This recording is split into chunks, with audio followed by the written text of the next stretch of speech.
மகிழ்ச்சி. அம்மாவுடைய பிறந்த நாளில்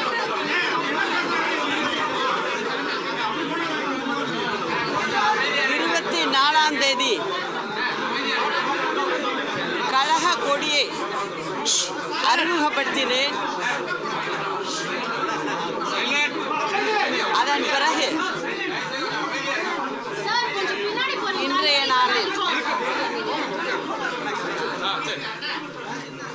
எங்களுடைய புரட்சி தலைவர் மற்றும் புரட்சி தலைவியின் ஆசியோடு இன்றைக்கு ஒரு முக்கியமான நாள். அதுவும் எல்லாரோடையும் சேர்ந்து நான் இன்னைக்கு ஒரு நல்ல தகவலை உங்களுக்கு கொடுக்குறேன். ஏற்கனவே சொல்லியிருந்தேன், உங்களுக்கெல்லாம் சொல்லாமல் எதுவும் செய்ய மாட்டேன் அப்படின்னு. புரட்சி தலைவர் மக்களுக்காக ஒரு கட்சியை உருவாக்கினார். அதற்கு என்ன காரணம் அப்படின்னு பார்த்தீங்கன்னா,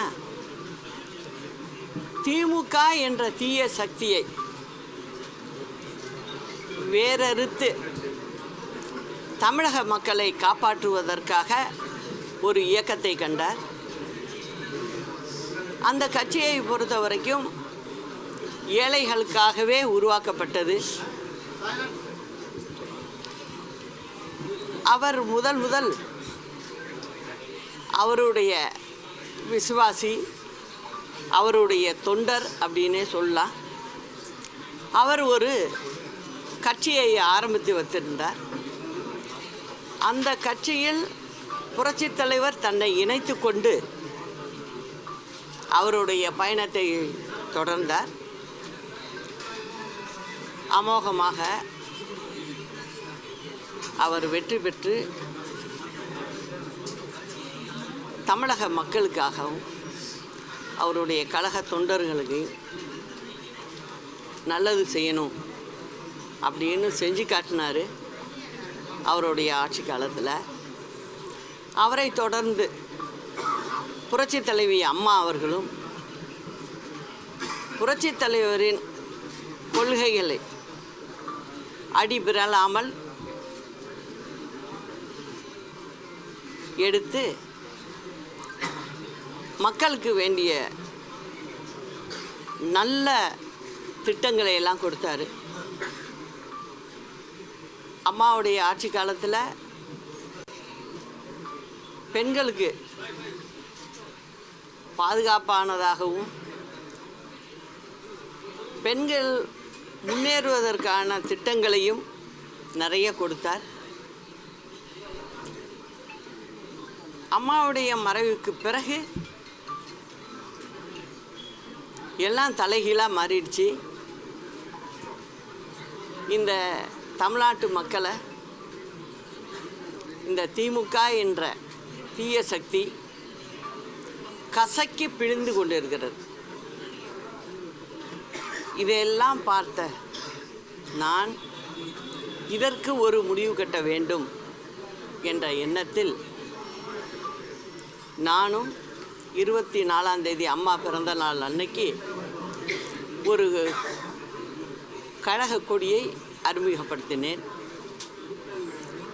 தலைவருக்கு அன்னைக்கு ஒரு தொண்டர் ஒரு இயக்கத்தை ஆரம்பித்து வச்சிருந்தார், கட்சியை. அந்த கட்சியில் தலைவர் தன்னை இணைத்து கொண்டு அந்த கட்சியை நடத்தினார். அதேபோல் எனக்கும் அந்த சூழ்நிலை வந்திருக்கிறது. ஒரு அம்மா மேலேயும் விசுவாசமாகும், தலைவர் மேலேயும் அம்மா மேலேயும் பற்றுள்ள ஒரு தொண்டர் ஒரு கட்சியை ஆரம்பித்திருக்கிறார். அவருடைய ஆரம்பித்த கட்சியை நான் என்னை இணைத்து கொண்டுள்ளேன். அந்த கட்சியினுடைய பெயர் அனைத்திந்திய புரட்சி தலைவர் மக்கள் முன்னேற்ற கழகம்.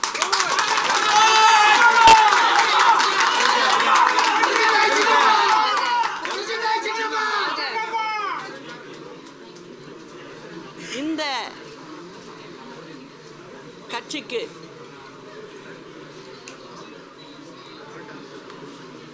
உள்ள சின்னம்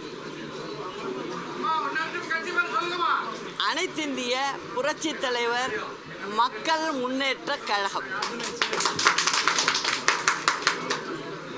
அதற்கு ஒதுக்கப்பட்ட இந்த சட்டமன்ற தேர்தலுக்கு தென்னந்தோப்பு சின்னம்.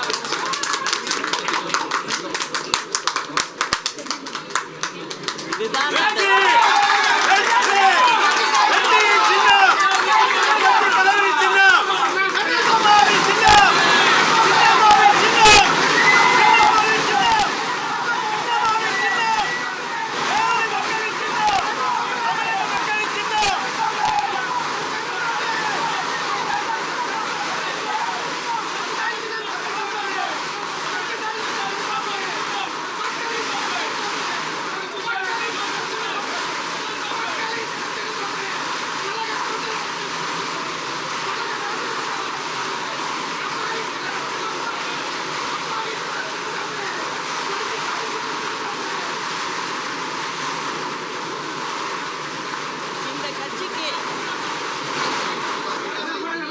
தென்னந்தோப்பு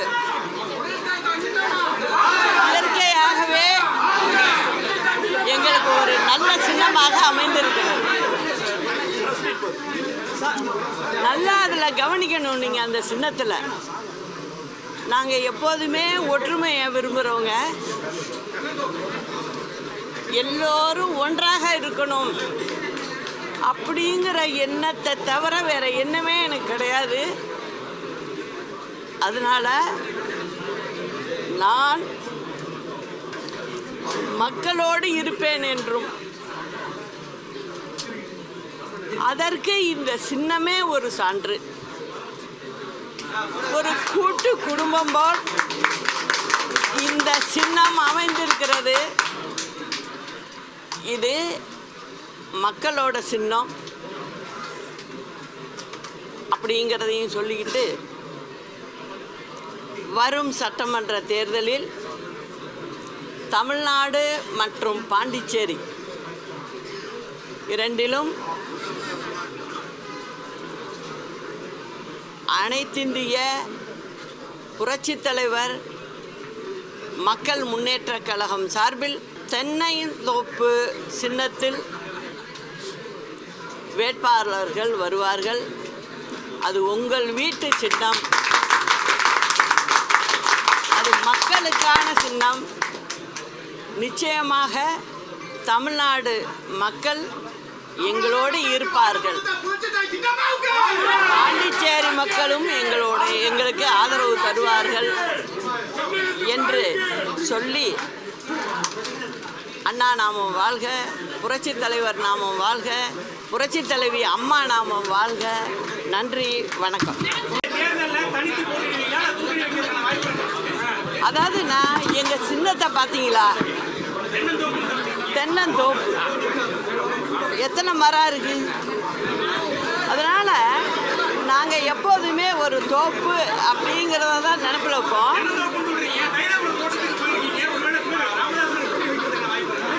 அதாவது சில பேர் பார்ப்பீங்க, யாருமே கூட்டணி வேணாம், யாருமே முக்கியஸ்தர்கள் கட்சியில் வேணாம் அப்படின்னு தனியாக போவாங்க. ஆனால் நாங்கள் அப்படி இல்லை. எங்களுடன் நிச்சயமாக எல்லோரும் நாங்கள் கூட்டணியோடு தான் நாங்கள் சந்திப்போம்.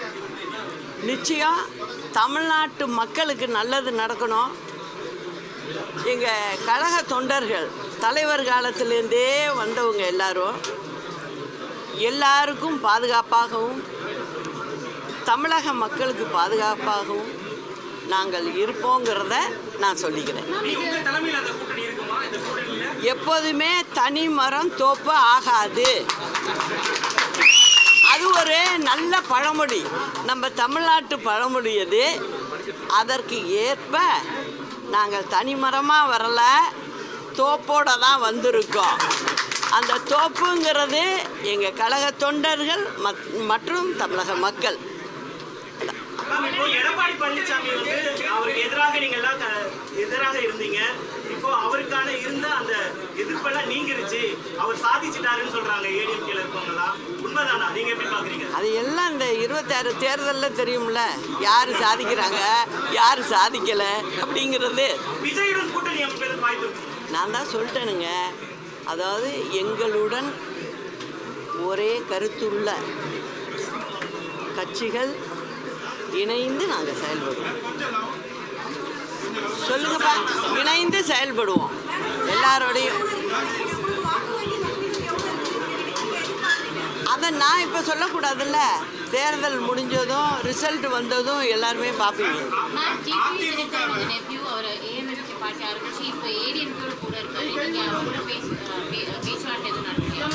அதாவதுங்க, ஒரு கட்சி அப்படின்னா அவங்களுடைய மனசு எப்படியோ அப்படி அவங்க செயல்படுவாங்க. நான் அதை பற்றி ஒன்றும் சொல்கிறதுக்கு இல்லை. ஆனால் என்னை பொறுத்த வரைக்கும் இந்த கட்சின்றதும் சரி, எதுக்காக நம்ம ஆரம்பிக்கிறோம், எதுக்காக செய்கிறோம் அப்படிங்கும்போது எல்லாமே என்னை பொறுத்த வரைக்கும் மக்கள் தான். அதனால் மக்களுக்கான ஒரு கட்சியாக நாங்கள் இயங்குவோம், நாங்கள் செயல்படுவோம். சரி, இப்போ எம்ஜிஆர் புரட்சி தலைவர் எம்ஜிஆரோட செயல்களும் சரி, அதன் ரீசனாக வச்சுட்டு தான் நான் இப்போ கட்சி ஆரம்பிக்கிறேன் நீங்கள் சொல்லியிருக்கீங்க. இப்போ இதோட என்னென்னா கோரிக்கைகள் இருக்கும், ஜனங்க கிட்ட ஆல்ரெடி பேச்சுவார்த்தை நடந்துட்டு இருக்கா, இல்லை என்ன மாதிரி கோரிக்கைகள் நீங்கள் எதிர்பார்க்குறீங்க? இருக்கு ஜனங்கள்கிட்ட நான் இப்போ சுற்றுப்பயணம் மேற்கொண்டால் ஜனங்கள்கிட்ட நான் நேரடியாக பேசுவேன். அவங்களுடைய குறையெல்லாம் நிறைய கேட்டுருவேன், அதை பற்றியெல்லாம் பேசுவேன். இன்னைக்கு திமுக ஆட்சி என்ன செஞ்சுக்கிட்டு இருக்கு, இன்னைக்கு இல்லை இந்த 5 ஆண்டு காலம் என்ன செஞ்சுக்கிட்டு இருந்தது அப்படிங்கிறத எடுத்து சொல்லுவேன். அந்த கடமை எனக்கு ரொம்ப இருக்குது, நான் செய்யணும். அதை உங்களோட நிறைய பேர் சேர்ந்து நின்றுருந்தாங்க அம்மா இருந்தபோது சரி, இப்போ ஓ பன்னீர்செல்வம் ஆகட்டும், டிடிவி தினகரன் ஆகட்டும், நிறைய பேர் உங்களோட இணைந்து நின்றுருந்தாங்க. ஆனால் இப்போ எல்லாருமே அவங்க தனிப்படை ஒரு ரூட்டில் போயிருக்காங்க. இப்போ இந்த மாதிரி யாராச்சும் அந்த குழுலேருந்து இங்கே சேர்க்க வாய்ப்பு இருக்கு? அதாவதுமா, நீங்களே சொல்லிட்டீங்க, உங்கள் கேள்வியிலே பதில் இருக்குது. தனித்தனி குழுவாக போயிட்டுருக்காங்கங்கிறீங்க. இப்போ ஒருத்தங்க ஒரு ரூட்டில் போய் நான் அங்கே போகிறேன் அந்த ஊருக்குன்னு சொல்கிறாங்க, நான் ஒரு நேர் வழியில் போயிட்டுருக்கேன். அப்படி தான் இதை எடுத்துக்கணும். பிரதான ஆளுங்கட்சி பிரதான எதிர்க்கட்சி ரெண்டு பேரும் வீழ்த்த முடியும்னு நினைக்கிறீங்களா? உங்கள் கூட்டணியை என்னங்க, திமுகவையும் அதிமுகவையும் உங்களால் வீழ்த்த முடியும்னு நினைக்கிறீங்களா? என்னை பொறுத்த வரைக்கும் மக்களுடைய பிரச்சனை தான் பிரதானம். அதை சரியாக செய்யலை, இவங்க யாருமே செய்யலை. அந்த செய்யலைங்கிறத நான் மக்கள்கிட்ட போய் கேட்பேன், எடுத்து சொல்லுவேன், சொல்லி நாங்கள் வாக்குகளை பெறுவோம்.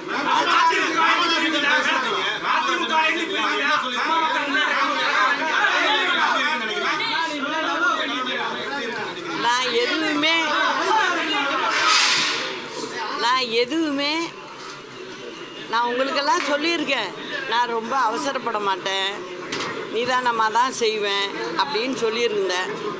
இதை இப்போ இன்றைக்கி சொல்லிட்டேன், எங்களுடைய சின்னம் தென்னந்தோப்பு அப்படிங்கிறத சொல்லிட்டேன், கட்சியினுடைய பெயரையும் சொல்லிட்டேன். அதனால் இனிமேல் எங்களுடைய பயணம் வெற்றி பயணமாக அமையும். அதுக்கு தமிழக மக்கள் பெரும் ஆதரவு கொடுப்பாங்க.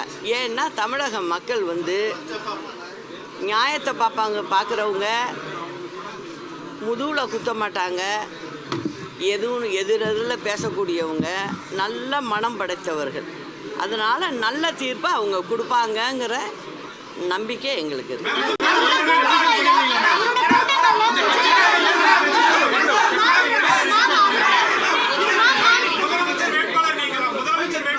அதாவது சொல்கிறத கேளுங்க, மக்கள் தான் இறுதி எஜமானர்கள். எத்தனை பேர் கட்சி வேட்பாளர் அறிவித்தாலும் இறுதி யார் கையில் இருக்குது? மக்கள் கையில் தான் இருக்குது. அதனால் நிச்சயமாக அந்த மக்கள் நல்ல தீர்ப்பை கொடுப்பாங்க, நல்ல ஆட்சியாக இருக்கும். இது வரைக்கும் சொல்லுங்கள், அம்மா இப்போ இல்லை, ஆனால் ஒவ்வொரு வீட்லேயும் போய் கேளுங்க, ரோட்டில் நடந்து போகிறவங்கள்ட்ட கேளுங்க, என்ன சொல்கிறாங்க? அம்மா ஆட்சி வேறங்க அப்படிங்கிறாங்க. இதை நாங்களாக சொல்லி கொடுத்தோம்? அம்மா நல்லது செஞ்சாங்க, அதை மனதார பாராட்டு விதத்தில் மக்கள் சொல்கிறாங்க. இதுதான் நிதர்சன உண்மை. இதே போல் நடக்குங்கிறது தான் என்னுடைய எண்ணம். இப்போ திமுகவை பொறுத்த வரைக்கும் 5 வயசு பெண் குழந்தையிலேருந்து மூதாட்டி வரைக்கும் இப்போ 2-3 மாதத்தில் பார்த்தீங்கன்னா அவ்வளோ கற்பழிப்பு நடந்திருக்கு. ரோட்டில் பகலில் போகும்போதே வெட்டுறான், நொங்கு சீவுற மாதிரி சீவிட்டு போயிட்டுருக்காங்க. இதையெல்லாம் அவங்களுக்கு பார்க்க முடியலை. அவங்க என்ன செய்கிறாங்க? ஒரே வேளை இந்த 5 ஆண்டு கால ஆட்சியை ஒரு விளம்பர ஆட்சியாக கொண்டு போனது மட்டும் இல்லாமல் அவங்க தன்னுடைய திமுகவை வளர்க்குறதுக்கு அவங்க என்ன பண்ணிட்டாங்க? இந்த மக்களில் ஏமாற்றி ஆட்சிக்கு வந்திருக்காங்க. அந்த ஆட்சியை ஓட ஓட விரட்டுறது தான் எங்களோட வேலை. அதுக்கு தமிழ்நாட்டு மக்களும் எங்களோட சேர்ந்து